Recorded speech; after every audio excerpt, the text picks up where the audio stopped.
We are about a week out from Valentine's Day, February 14th. And even if you sell digital products that customers can buy as an instant download, here is why you should not be focusing on Valentine's Day products at this point. Hey, it's Rebecca. Welcome back to Etsy and Ecom with the Professional Mom. Here I am talking about selling on Etsy in all formats from digital, physical, handmade, print on demand, and how to take the skills you are learning there to launch into other online businesses and diversified income streams based on what you're learning in the Etsy platform.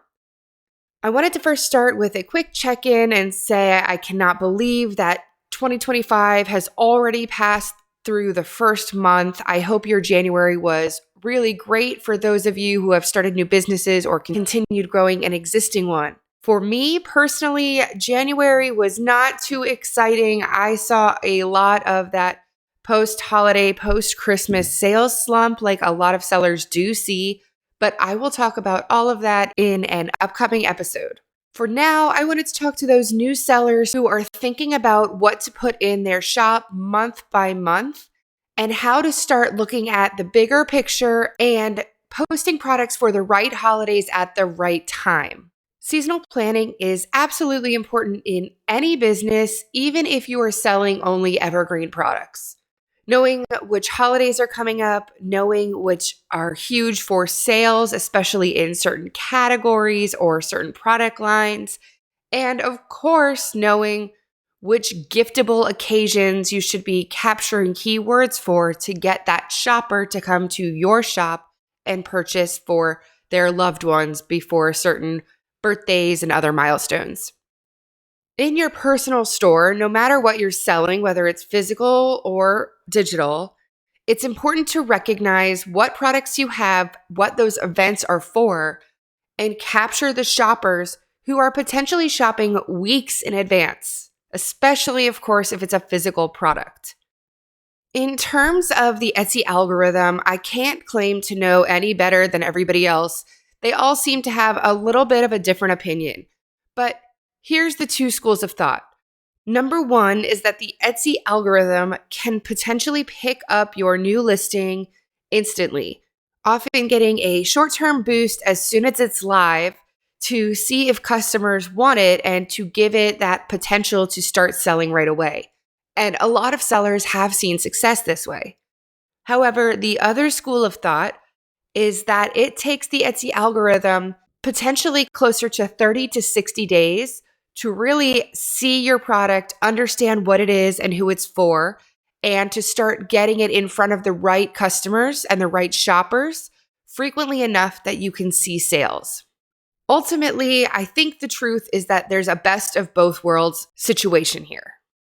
So, well, yes, it is absolutely possible to post an item and get a sale immediately, especially if you are good on social media platforms and you can drive your own traffic.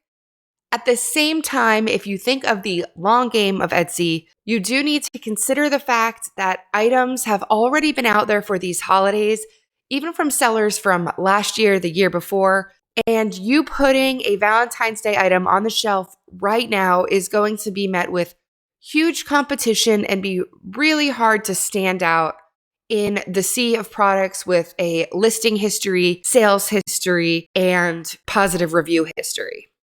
So, what should we be focusing on instead at the beginning of February? If you didn't already prep for Valentine's Day back in December, just don't panic. Let's plan ahead for the upcoming events.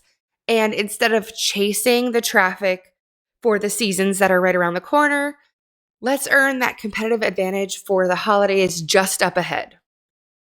There are plenty of other holidays in spring that we can get ahead of, and that's what I'm spending my time focusing on here in February.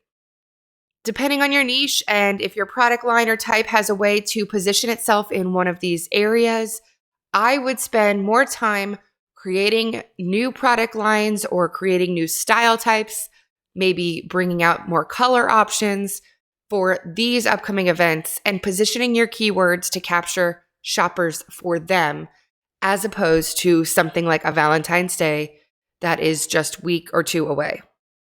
Of course, in spring, you've got St. Patrick's Day, which is about a month out.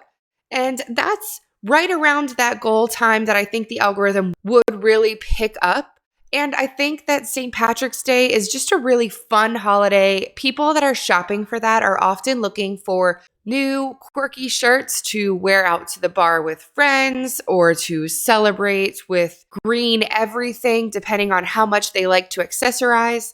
So if you have a line and you can do something as simple as offering it in a green variation and label it St. Patrick's Day blank with a shirt, gift, accessory, merch, anything of the sort, that's going to be a great way to try to pivot into one of these holidays.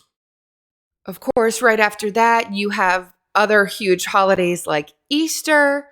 Then in May, you've got Mother's Day, June, Father's Day.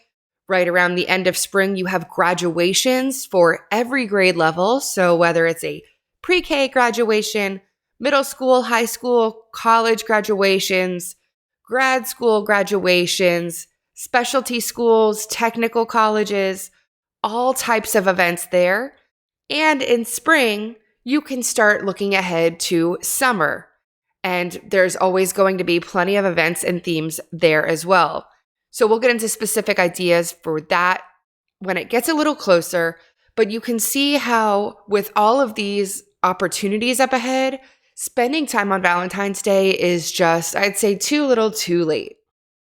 So I always say I'm all about the action items in taking away from listening to a podcast like this, or if I take a course, I want to make sure that I take all that information and have something tangible lined up for me to do next in order to take advantage of all of the new information in my head. With my thoughts from today in terms of looking ahead 30 to 60 days at minimum, what I would do is create a content calendar and a product calendar for your shop. Think about what you currently have and how you can build that out into different product lines for different holidays and different seasons. And then lay them out on your calendar, but plan for launches, I'd say 2 to 3 months at minimum in advance.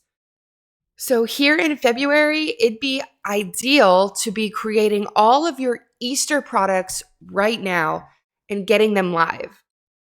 The great thing is that Etsy listings are only 20 cents for a 4-month time period. So you're not losing money by creating it too early. I can definitely see how new sellers, especially trying not to invest too much money up front, might be a little concerned about spending that money for listings that they know aren't going to sell in the very near future. But you can be mindful of that and still take advantage of this 4-month window in terms of not getting so far ahead that you know for a fact you'll have to renew the listing before it sells. So for instance, it's February. I am not starting to post my Christmas content or my Christmas product lines because I know for a fact that some of them will not sell in the summer and they won't start selling until potentially closer to October. So I will probably make those listings go live again in maybe closer to September. If I make them live in September, then I get my 4 months, September, October, November, December, and my 20-cent listing will cover that whole fourth quarter. There are definitely exceptions to this, and there are products that sell all year round for Christmas, like ornaments, which can sell for milestones, anniversaries, weddings, newborn babies, all types of things. So again, just take the information and keep it in the back of your head, but recognize there's always a caveat and there's always a reason you might want to do the opposite of something that someone is telling you, even me. But in terms of the general guidelines or the general best practices for holidays and wanting to not overinvest too far in advance, I would say look ahead that 4 months and see what your listing will pay for as you post it. And then try to capitalize on that opportunity as early as possible. This is the approach I took when I first started selling digital holiday printables, and it really worked for me because I was able to get traction for new listings, have a 4-month time period before the holidays, so I felt ready. And then when the time came, and it was like a February with a last minute push, I wasn't creating new products for Valentine's Day at this point. I was able to focus on the social media side and pushing out daily content to Facebook, Instagram, and getting new fresh pins out on Pinterest. Ultimately, what your workflow is and what your timeline is always completely up to you. That is part of the wonderful thing about being an entrepreneur. But that is my 2 cents for today. And I essentially just wanted to remind you that it's never too late to start planning smarter. Take 30 minutes after you listen to this episode today to just map out your next seasonal launch. If you are anything like me at all, I have a feeling it is going to give you a sense of clarity, a sense of focus, and a sense of satisfaction knowing that you are not chasing the holidays, you are finally prepared in advance. That's it for today. I wanted to keep it short and sweet, but give you some food for thought in case you are a new seller wondering what you should and shouldn't be spending a ton of time designing for here in February. If you liked this episode, I would highly encourage you to subscribe to the podcast. It is a new show airing every Wednesday to help you with online business stemming from Etsy and seeing how you can look outside the box, take those skills, and earn money in various diversified income streams online. As always, I am here to help in any way I can, and I am just grateful to know that there's anybody out here listening to this podcast. If you have any questions or feedback for me, shoot me a message at hi@theprofessionalmom.com.